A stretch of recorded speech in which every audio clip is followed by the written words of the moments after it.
Tomar sus lugares, vamos a empezar. Bueno, creo que ya están quienes querían quedarse al final de esta primera parte de la jornada del Día Internacional de la Mujer. Como ustedes vieron, hicimos unos cambios en el programa. El clímax de la sesión de la mañana era la repartición y la presentación del libro Aborto Legal, pero el doctor Luis de la Barrera se equivocó de horario y entonces llegó temprano, entonces cambiamos las cosas. Pero bueno, vamos a hacerlo, lo que habíamos ofrecido, que era hablar de el Día Internacional de la Mujer, pero antes del Día Internacional, ¿sí? ¿Ya estamos? Pues yo no estoy viendo nada, ¿sí? Es que yo no puedo verlo, ¿verdad? ¿No puede estar ahí? No. Ajá, bueno, no. Pues siéntate aquí. Y aquí vamos viendo. No, aquí. Lo primero que quiero hacer antes de hablar de los diferentes orígenes del Día Internacional de la Mujer es explicarles quién es la organización a la que representamos. Porque bueno, nosotros, no solo representamos, somos parte de una organización internacional. Es una organización internacional que ha cometido tal vez el error en sus 90 años ya de existir, ya le falta poco para llegar al centenario, no ha hecho publicidad de sí misma. Entonces, algunas personas pues desconocen la labor que ha hecho esta organización, pero es una organización muy importante, no porque nosotros formamos parte de ella, sino porque realmente lo es. Les voy a comentar brevemente su historia, porque está vinculado con el Día Internacional de la Mujer.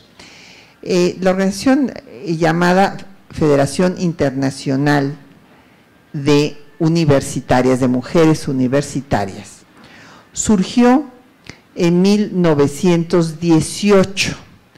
Fue la primera organización feminista a nivel internacional, que fue fundada por un pequeñísimo grupo de académicas, una norteamericana y dos inglesas, que además, eso me da mucho orgullo decirlo, eran historiadoras. Y era, en el caso de Virginia Gildersleeve, era historiadora medievalista. Y se le ocurrió plantear la necesidad de que hubiera una organización internacional que previniera el que estallara una Segunda Guerra Mundial.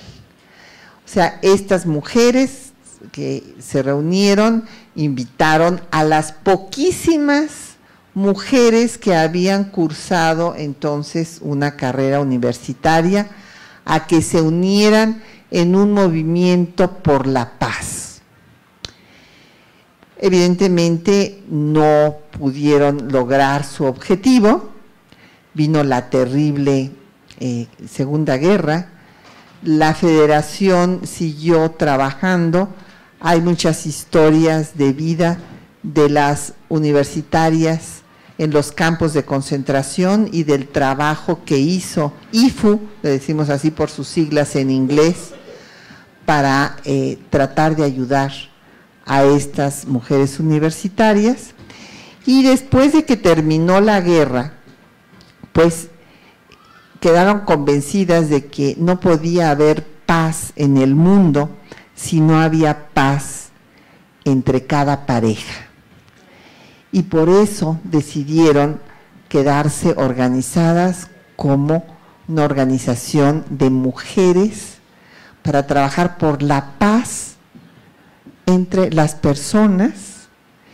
Y como eran mujeres universitarias y habían logrado tener este carácter por haber llegado a la universidad, pues entonces se han especializado desde entonces en dar becas. Desde 1924 empezaron a dar becas a mujeres en África, en Asia, en América Latina. Nosotros desperdiciamos las becas porque luego no hay ni candidatas. Déjenme decirles, es el colmo. Pero la federación ofrece becas para que las jóvenes puedan terminar sus estudios universitarios. Pero la historia de Virginia Gildersleeve continúa. Ella es la única mujer que participa en la comisión redactora de la Carta de Naciones Unidas al finalizar la Segunda Guerra Mundial. Y Roosevelt la pone en esta comisión porque justamente ella había propuesto, otras muchas personas lo pudieron haber hecho, pero a nosotros nos interesa Virginia porque ella estuvo en el origen de nuestra organización, había propuesto que hubiera esta instancia supranacional que trabajara por el mantenimiento de la paz. Y fue gracias a Virginia Gildersleeve, también parece que la esposa del propio Roosevelt participó en influir para que no se hablara de la Declaración del Hombre, sino que se hablara de la Declaración de los Derechos Humanos. O sea, fue producto de mujeres sufragistas, feministas, el que se iniciara el movimiento de defensa de los derechos humanos. Después vendrían las defensas de los derechos de las personas homosexuales, de las personas con discapacidad, de las comunidades indígenas, de todo el mundo. Pero el detonador de esta lucha fue el movimiento feminista y sufragista. Entonces, así surgió la Federación Internacional. Maestras, esto ya no pusimos todo en la lámina porque habría sido mucho, maestras mexicanas de la Escuela de Altos Estudios de la Universidad Nacional se unieron a esta organización internacional. Entre ellas estuvieron Eulalia Guzmán y Rosario Castellanos. Y esta organización pues siguió trabajando por estos fines pacifistas, por la educación, pero después se politizó. Y he aquí que entonces las señoras dejaron de trabajar por la paz y se pusieron a trabajar por tener el poder, es válido, pero se afiliaron al partido hegemónico y perdieron su membresía en la organización internacional. Fue así que después un grupo de 33 universitarias refundamos FEMU, que es la Federación Mexicana de Universitarias, parte de la organización internacional, pero es una refundación. Antes, como ustedes vieron, llegaron a tener conferencias, una conferencia de IFU se realizó aquí, la inauguró nada menos que el presidente de la República, o sea, fíjense el nivel, López Mateos fue el que la organizó. Pero después vino el declive, desaparición de ser parte de la organización y nosotros la refundamos. A partir de la refundación de la federación ha hecho diversos trabajos como el apoyar, ya me perdí en dónde estoy yo, pero bueno, se los voy a comentar. Ustedes están viendo ahí, apoyar cuestiones importantes para las universitarias, como fue el hecho de que logramos que se quitara el límite de 35 años para que CONACYT diera becas a las universitarias para hacer su posgrado. Creamos en Tlalnepantla un centro con la NEPIS Tacala de atención a la mujer. Le estoy hablando de 1994, casi la prehistoria. También surgió el Centro Fortaleza, que sigue funcionando. El nombre de Fortaleza se lo dio Griselda Álvarez Ponce de León, primera gobernadora de la historia de México, porque fíjense que en esta refundación pues tuvimos como nuestros dos pilares a las dos mujeres pioneras que habían abierto brecha en cada uno de sus ámbitos. Griselda en tomar el poder en ser la primera gobernadora de México. Los colimenses estaban desolados, le pusieron un mandil al rey Colimán el día que ella tomó posesión y decían que qué habían hecho para tener semejante afrenta que una mujer los fuera a gobernar. Sin embargo, hizo tan buen gobierno Griselda, que tuve el privilegio de gozar de su amistad, que cuando iba por Colima no podíamos caminar una cuadra porque se paraban los coches, se atravesaban la gente, todo mundo a saludarla y a demostrarle su cariño y gratitud por todo lo que hizo. Déjenme decirle que a diferencia de otras mujeres que han sido mencionadas aquí, que se han dicho feministas y luego no lo han sido, sino más bien han estado apoyando acciones contra los derechos de las mujeres, o quienes encabezan ahorita a ONU Mujeres y que cuando fueron presidentas de su país no hicieron nada por las mujeres. Bueno, Griselda sí fue una feminista activa, militante, y que sí hizo cosas por las mujeres. Y les voy a poner muy pocos ejemplos porque no, ya todo el mundo se va a querer ir a comer, como es razonable, pero hay aspectos muy importantes. Griselda creó los primeros centros, ella fue gobernadora en 1979, los primeros centros de atención a la mujer en el país, en toda la República Mexicana, de atención a las mujeres golpeadas. También creó centros de atención a la infancia, centros de enseñanza a los padres y a las madres de cómo ser padre y cómo ser madre, porque a nadie nos enseña. Entonces Griselda hizo todo esto, creó unidades agrícolas, créditos para las mujeres, también para pesca. Todo esto lo hizo y además un día, bueno, esto es una anécdota muy interesante, la voy a contar rapidísimo. Cuauhtémoc Cárdenas, que era el gobernador de Michoacán, decidió cerrar todos los prostíbulos y todos los bares. Pero bueno, entonces todas estas personas pues se fueron a trabajar a algún lado y se fueron a Colima. Entonces de repente llegaron una cantidad de personajes que no eran de Colima, pero que estaban ahí. Entonces Griselda se reunió con todas las trabajadoras sexuales y les preguntó que pues si estaban contentas con su trabajo, pues adelante, que lo siguieran ejerciendo, nada más con la reglamentación adecuada.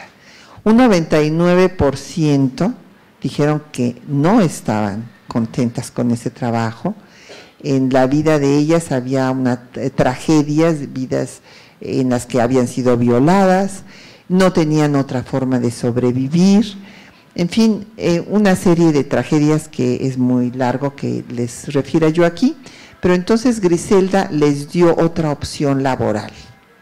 Imaginen que las convirtió en policías y fueron magníficas policías. Además, penalizó la violación. No había libertad bajo fianza y había una pena de 17 años de prisión. Y los delitos sexuales se vinieron abajo en Colima bajo su gobierno.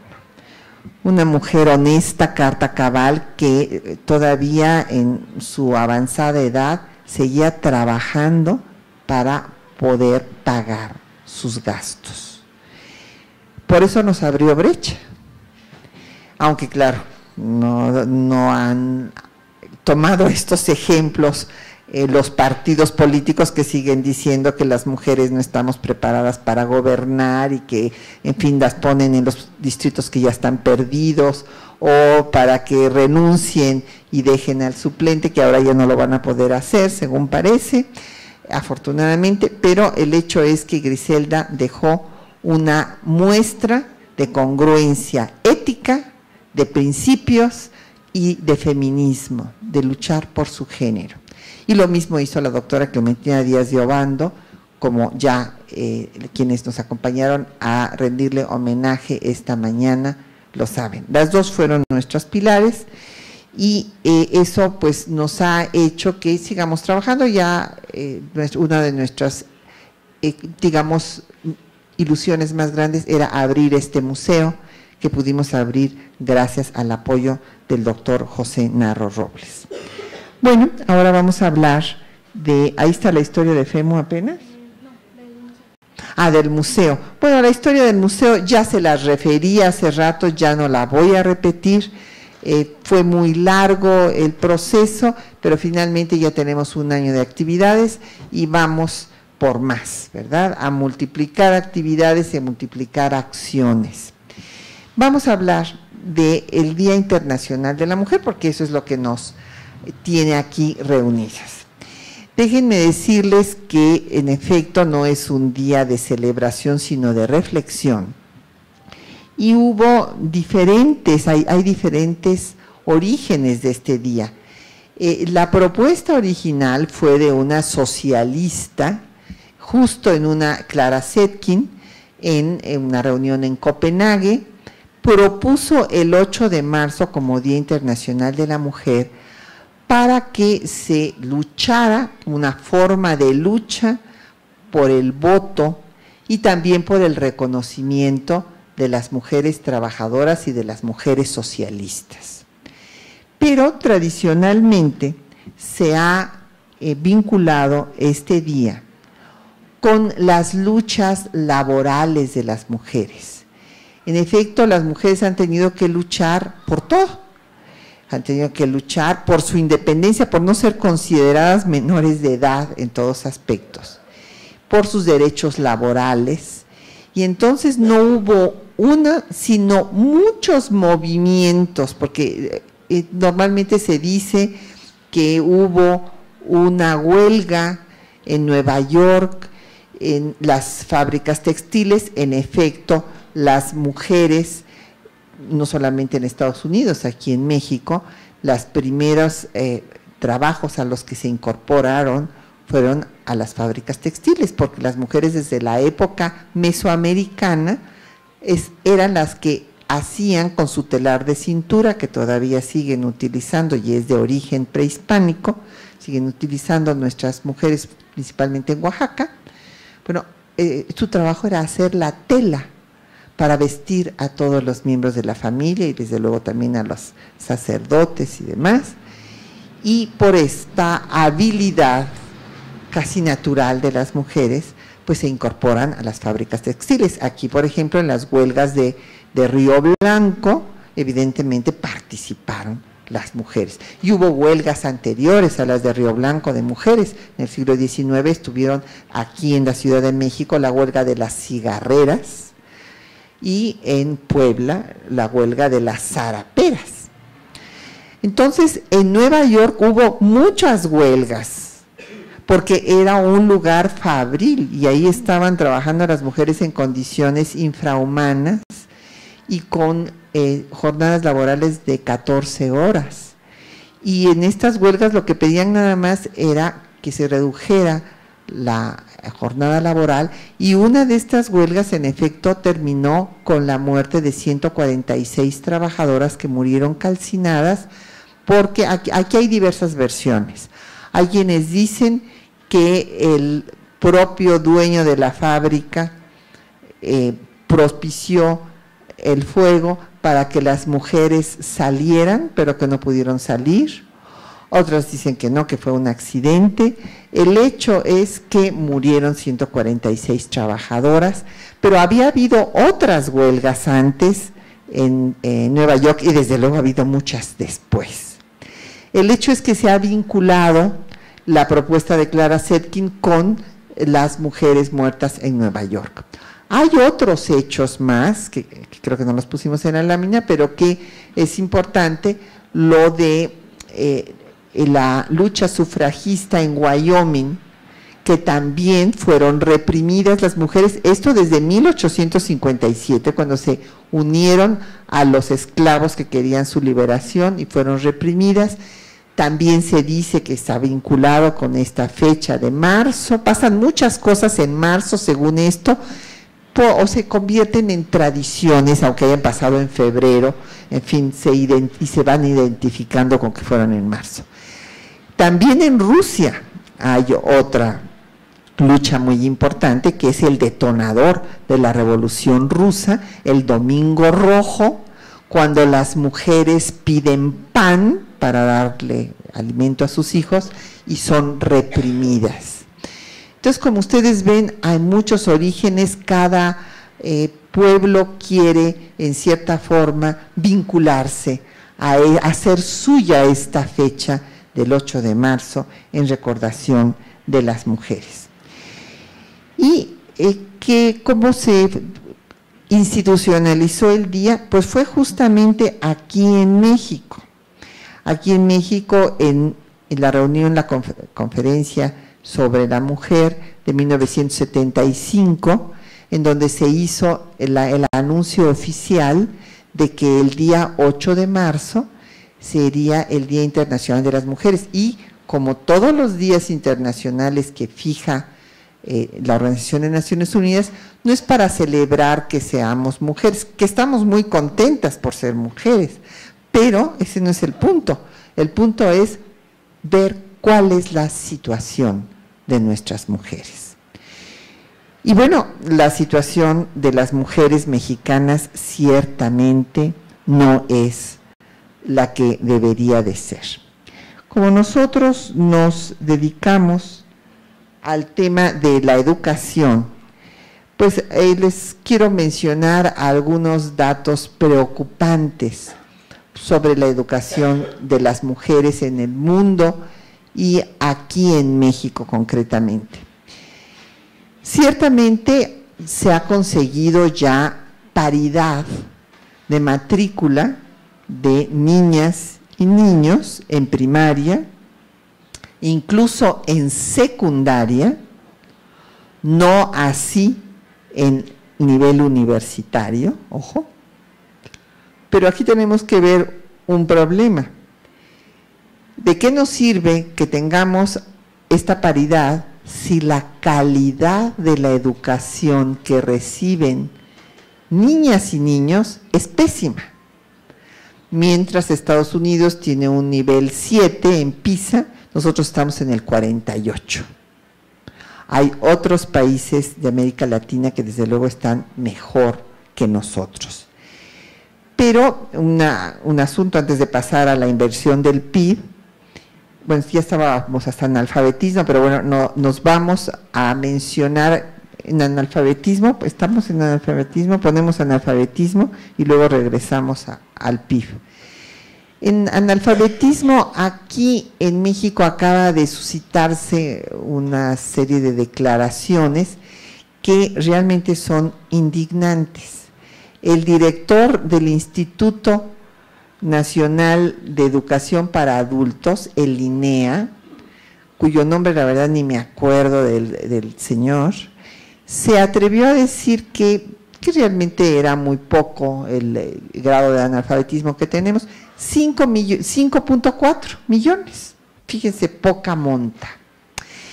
Y que además no era importante porque eran ya personas de la tercera edad, mayores de 59 años, y personas de las comunidades indígenas. Fíjense qué declaración. Desde luego nuestro rector salió al quite y dijo lo que es cierto, que es una vergüenza que en el siglo XXI tengamos ese número de analfabetas. Pero ¿qué es lo que pasa? Vámonos a la inversión en el PIB. Nuestro país invierte nada más 3.7% del Producto Interno Bruto en educación. Cuba invierte 13.6%, Bolivia 7%, Argentina 6.5%. Nada más para dar, bueno, ahí están todos los demás países, pero para que ustedes se den cuenta de dónde estamos. Entonces, evidentemente tenemos un problema grave en el acceso a la educación, porque no es poca cosa tener 5.4 millones de personas analfabetas, de las cuales siempre la mayor parte es las mujeres, siempre ocupan 2/3 partes, y no porque seamos lentas para aprender a leer y escribir, sino porque no mandan a la escuela a las niñas en las zonas rurales. ¿Y por qué no las mandan? Pues no las mandan porque tienen miedo de que se las roben. ¿Y qué quiere decir que se roben a una niña? Que la viole en el camino. Claro, después hay tragedias terribles, acaban siendo violadas en el seno familiar y, hay que decirlo, por sus propios padres. Y ojo, también hay que decirlo, porque para esto FEMU hizo un estudio al respecto, de cada 10 violaciones, fue un estudio que hicimos aquí en la Ciudad de México, de cada 10 violaciones, ya tiene tiempo que hicimos este estudio, eran 9 niñas y un niño. Ha aumentado el número de violaciones de niños. Pero cuando hicimos este estudio, lo terrible del caso es que de esas 9 niñas violadas, 70% habían sido violadas en el seno familiar, por su padre, no por su padrastro.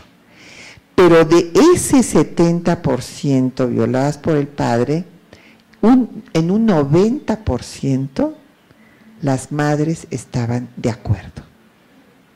Ciudad de México, no les estoy hablando de los Altos de Chiapas, porque aquí donde está María Elena, o sea, en donde todavía se sigue vendiendo a las niñas, o en Guerrero, donde también sigue habiendo esta práctica comercial, que dicen que son usos y costumbres y que no es práctica comercial. Hay dinero de por medio. Y no venden a los niños, venden a las niñas. Entonces, esto es lo que nos llevó a ser feministas de tiempo completo.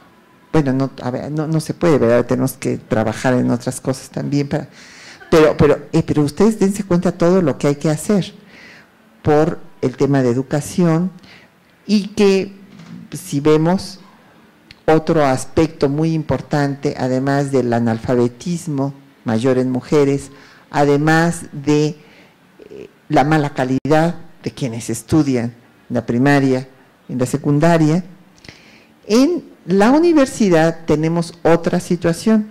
Ahí tenemos que solamente un 28% de la población mexicana que debería de estar, porque tiene la edad de estar en la universidad, no está en la universidad.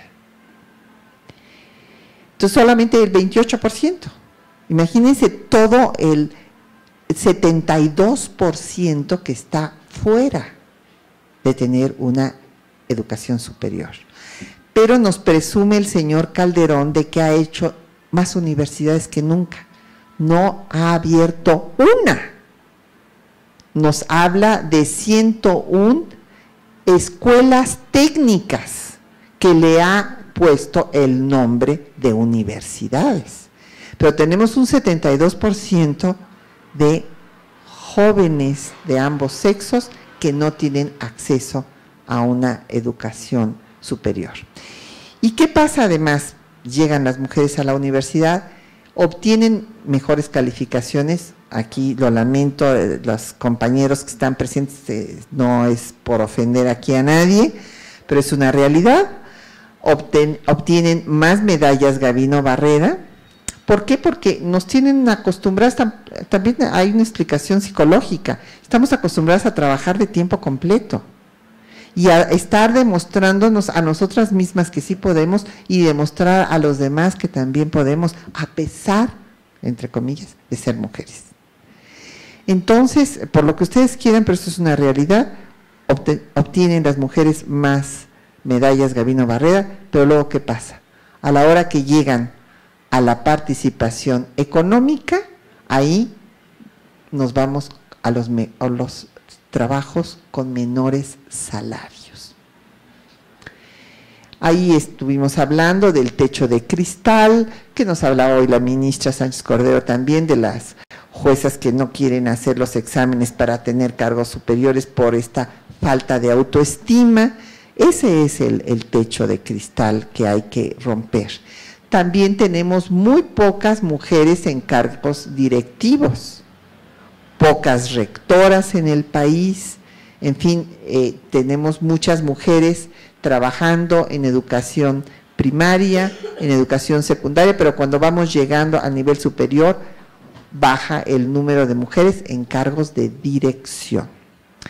Y si nos vamos al tema de participación económica, bueno, pues la situación, como ya se imaginan, es terrible porque pues tenemos desempleo, gracias de todas maneras al trabajo de las mujeres.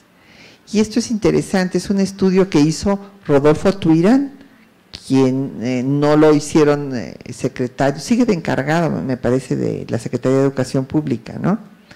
Bueno, pues él hizo un estudio viendo cómo las mujeres aportaban recursos que de otra forma duplicarían el número de las personas en pobreza extrema en México. Duplicaría. Y eso que tenemos a casi la mitad de la población, no en pobreza extrema, pero sí en pobreza. Pero estamos en jauja, según esto, ¿no? La situación además es que ya sabemos que quedamos con los trabajos menos remunerados, y cuando nos vamos a la brecha salarial, aquí van ustedes a ver que es muy grande, está puesto al revés, me pusieron al revés las gráficas, porque deberían de haber sido que la brecha salarial de Canadá era el 27%, pero bueno, hagan ustedes la conversión, quiere decir que ahí lo que le falta para el 100%, eso es realmente la brecha salarial. No quiere decir que en Canadá haya 70% de brecha salarial, sino es que hay 27 de brecha salarial, en Argentina hay 29 y en México hay 44. Por el mismo trabajo, menor salario para las mujeres. Y bueno, si nos vamos a la participación política, bueno, pues ya sabemos que las mujeres estamos subrepresentadas en México, pero bueno, hay que ver que hay países como Ruanda que tienen una magnífica representación de las mujeres, un 56.3%, Suecia 46.4%, Sudáfrica 44%. .51, y bueno, si nos vamos a América Latina, desde luego en Argentina, en Costa Rica, en estos países van a la vanguardia en educación para las mujeres y también tienen mayor representación que lo que tenemos en México, en donde no cubrimos ni siquiera la cuota parlamentaria. Pasemos a ver la situación de México. En México, pues en el Poder Ejecutivo hemos tenido candidatas a la presidencia. Déjenme decirles que Josefina no es la primera, ¿verdad? Recuerdan ustedes a doña Rosario Ibarra, que compitió 2 veces. La primera alcanzó un mayor porcentaje que en la segunda ocasión. Déjenme ver dónde traigo exactamente las cifras. Después Cecilia Soto fue la que obtuvo más, es la que ha tenido en lo largo de la historia de México más votación como mujer. Déjenme decirles, Rosario Ibarra tuvo la primera vez 1.76%, la segunda solamente alcanzó el 0.39%, Cecilia Soto tuvo 2.75%, Marcela Lombardo compitió en el mismo periodo y entonces solamente alcanzó 0.47. Y después Patricia Mercado no le llegó a Cecilia Soto, sino que por el Partido Alternativa Socialdemócrata tuvo el 2.71%. Pero dense cuenta que actualmente en todo el territorio nacional solamente hay una gobernadora, y ciertamente no es una gobernadora feminista, es una gobernadora antifeminista que permitió que en el estado que llevaban más avance los derechos de las mujeres, porque era el único estado en donde se había despenalizado el aborto también por razones socioeconómicas. Un estado con una gran tradición, el estado de Yucatán. ¿Por qué había esa tradición? Porque ahí llegó Salvador Alvarado, un sinaloense feminista, que auspició el primer congreso feminista que se llevó a cabo en Mérida, porque ahí hubo un hombre como Felipe Carrillo Puerto, que dijo que la Constitución no prohibía que las mujeres fueran ciudadanas y que por lo tanto en Yucatán iban a competir por cargos de elección popular. Fueron electas, pero cuando la casta divina manda matar a Carrillo Puerto, pues a las mujeres las amenazan y tienen que hasta dejar el estado de Yucatán. Entonces, en ese estado, con esa tradición, se había logrado la despenalización del aborto, no solamente por peligro de vida de la madre, por malformación del producto, por violación, sino también por causas socioeconómicas. Una mujer podría decir, yo no tengo para mantener a este hijo, no puedo ser madre, y estaba permitido. Claro, ya sabemos que del dicho al hecho hay un gran trecho, y que los providas y todo esto se oponen y van y, en fin, hacen todo lo que pueden para que no se ejerzan este tipo de derechos, pero de todas maneras ha sido un retroceso terrible que Yucatán, siendo gobernado por una mujer, se haya echado por tierra todo lo que se había logrado por tanto tiempo. Entonces, bueno, pues sí, tampoco nos sirve. Fíjense que es muy peligroso, porque muchas personas, este es un debate muy interesante, dicen, qué bueno que lleguen mujeres a cargos políticos, porque con esto ya quiere decir que estamos preparados. Cuidado, cuidado, porque puede ser contraproducente. Llegan mujeres como estas, mejor que no lleguen. Hay hombres, como les digo, más feministas que estas mujeres. Entonces, es muy peligroso que nos vayamos con esta finta de que, ay, no, pues sí, que llegue porque es mujer y tal. Cuidado.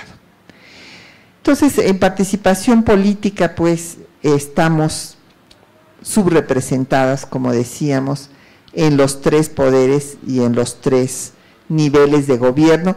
Si nos vamos al tema de las presidencias municipales, la situación es terrible. O sea, no cubrimos desde luego la cuota parlamentaria, estamos en el 26% en promedio, entre Cámara de Senadores, Cámara de Diputados y legislaturas locales, estamos en un 26.20%. El tema de cuotas, que mucha gente se indignan y dicen, no, pues es que no es democrático, y muchas mujeres que dicen, no, es que yo quiero llegar por mis propios méritos. Por favor, las cuotas han sido necesarias, fueron necesarias en Noruega, en Finlandia, en Suecia, nada más que desde hace ya casi 3/4 de siglo. Estamos un poquito atrasados. Allá desde entonces se estableció esta norma, y desde luego cuando Gro Brunstal fue presidenta, pues más de la mitad de su gabinete eran mujeres, pero esto no les llamó la atención a estos nórdicos, porque ya estaban acostumbrados, ya era una normalidad, ya no era necesario, ya ni siquiera eran necesarias las cuotas. pero desde luego que ahorita, evidentemente, son necesarias las cuotas. Las cuotas en otros países se han establecido antes que nosotros, como en Argentina, desde 1991. En Costa Rica se establecieron también en 96, igual que en México, nada más que en México con un tímido 70-30. Ahora ya hemos dado, según esto, un paso así abismal al 40, pero todavía no llegamos a la paridad, que eso es lo que sería realmente representativo de la población. Y el tema de, ya saben ustedes que además para establecerlo de cuotas hubo una reticencia terrible, no se hacía caso, después para que se sancionara a los partidos que no cumplían, se aprobó por mayoría, porque no hubo unanimidad, porque desde luego estaban en contra, y el resultado es que, repito, estamos subrepresentadas en el Poder Legislativo, en el Poder Ejecutivo, y como les decía, lo peor de todo es a nivel municipal, en donde de casi 2.500 municipios, solamente el 5.6 o 5.3% está gobernado por una mujer. Y ahí es donde realmente podemos ver cuál es la situación de nuestro país, en los municipios, cómo todavía no hay la confianza de que una mujer pueda gobernar, y a veces las propias mujeres no tienen esa confianza de sí mismas. Entonces, en conclusión, pues tenemos un problema cultural. Veamos el promedio, cómo estamos en promedio en ya el cierre de Davos. Nos vamos, bueno, nos faltó mencionar, que ya lo habíamos mencionado, el tema de la violencia de género, el tema del aborto, ¿verdad? No es posible lo que estamos viviendo. Bueno, es que vivimos un momento de la historia negra de México. Quiero que estemos todas y todos muy conscientes. No solo por los 50,000 muertos, de los cuales reconocidos oficialmente el 10%, o sea, 5,000 personas, mujeres, niños y niñas han muerto, sino que en este derramamiento de sangre continúan los feminicidios, la violencia contra las mujeres, y no pueden meter a los narcotraficantes, por más que nos presuman. Cuando meten a alguno es porque Estados Unidos les dijo dónde agarrarlo, y hacen publicidad y montajes como lo de Florence Cassés, que va a costar que no sé, que decida la Corte si se le libere o no se le libere, no obstante que es culpable. Pero como hizo el montaje este señor García Luna y ensució todo el procedimiento, bueno, no pueden hacer, como les digo, no pueden meter a los criminales a la cárcel, pero sí esposan a las mujeres en la cama del hospital para que no se les vayan a escapar y llevarlas a la cárcel. Ese es el sexenio calderonista de las manos limpias. Y bueno, veamos qué dicen los organismos internacionales, cómo estamos.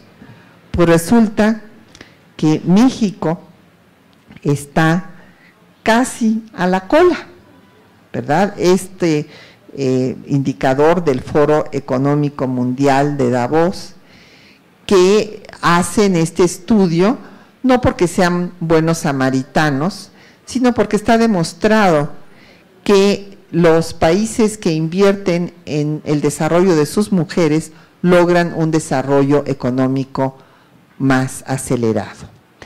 Entonces, han ido incrementando el número de países que se estudian.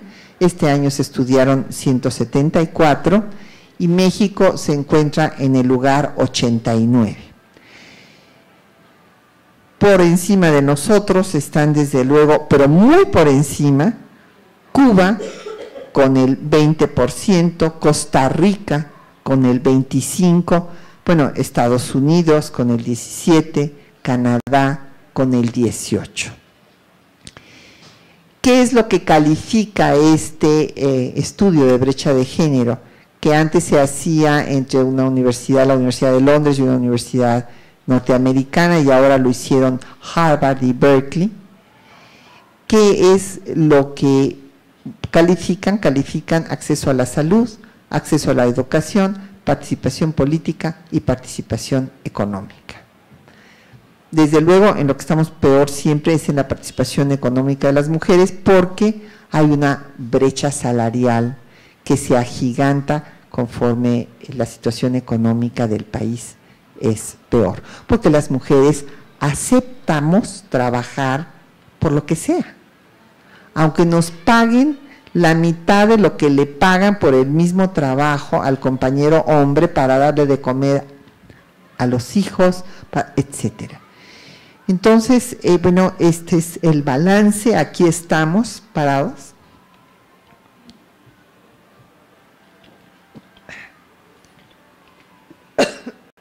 Perdón. Ya se me fue la voz. Es que qué bueno que ya vamos a acabar.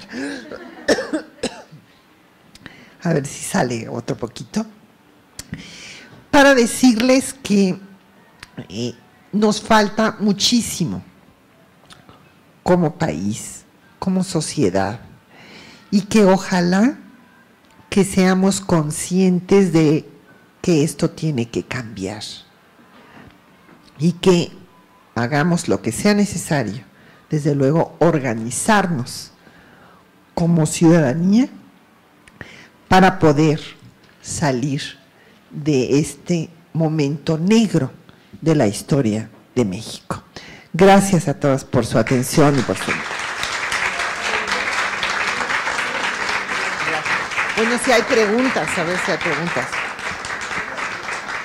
Si es que hay alguna pregunta o comentario, porque bueno, pues yo encantada de que la escuchemos. Ya me estoy tomando una pastilla y ya. ¿Comentario, pregunta? Todo el mundo creo que estamos, en fin, conscientes de que tenemos que irnos a trabajar y a trabajar de tiempo completo porque nos están haciendo pedazos al país y no lo podemos permitir. Entonces, adelante, compañeras y compañeros, vamos juntos.